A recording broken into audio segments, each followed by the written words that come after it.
Olha, quando se pensa em Primeira Guerra Mundial, o que vem à cabeça? Trincheiras, Europa, né? Mas e o Brasil nessa história? Pouca gente sabe, mas o país não só participou, como essa participação mudou completamente os rumos da nossa nação.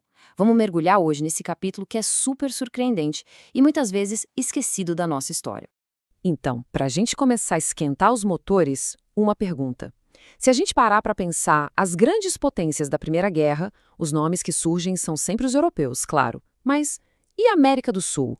Algum país do nosso continente realmente entrou na briga, sabe? De verdade? Com navios, médicos e tudo mais?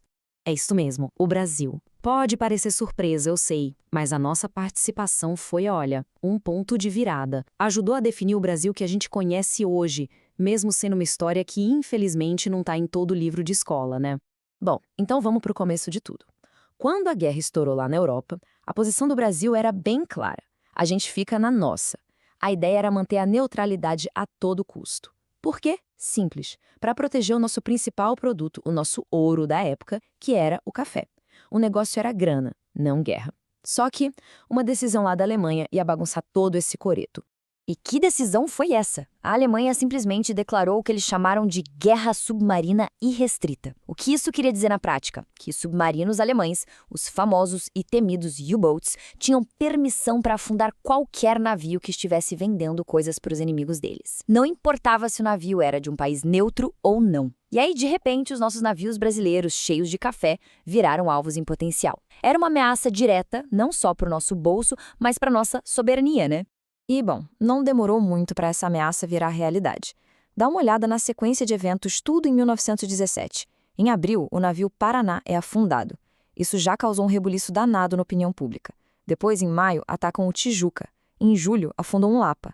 Mas a gota d'água mesmo foi em outubro, quando afundaram o navio Macau e, pior, levaram a tripulação como prisioneira. Aí não teve mais jeito. A pressão por uma resposta do governo ficou gigante. Com essa sequência de ataques e com brasileiros sendo feitos prisioneiros, o presidente da época, Venceslau Braz, ficou sem saída.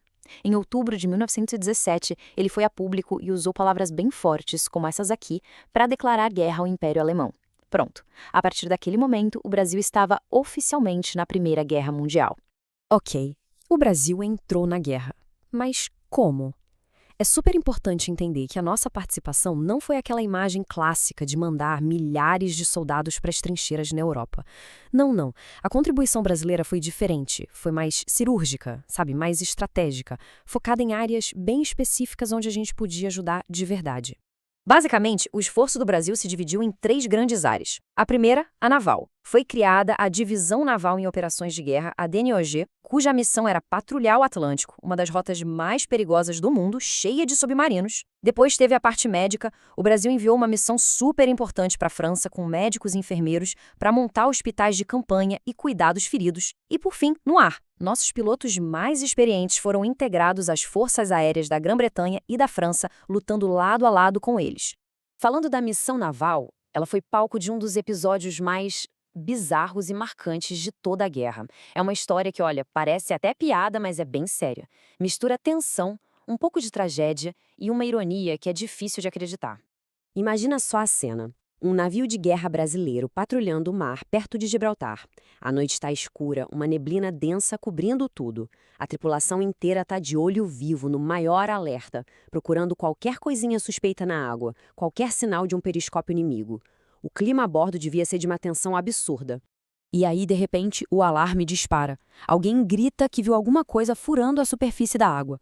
Naquela escuridão, com a adrenalina a mil, a tripulação não tem dúvida. É um U-boat alemão, se preparando para atacar. A ordem vem na hora. Fogo. Abram fogo.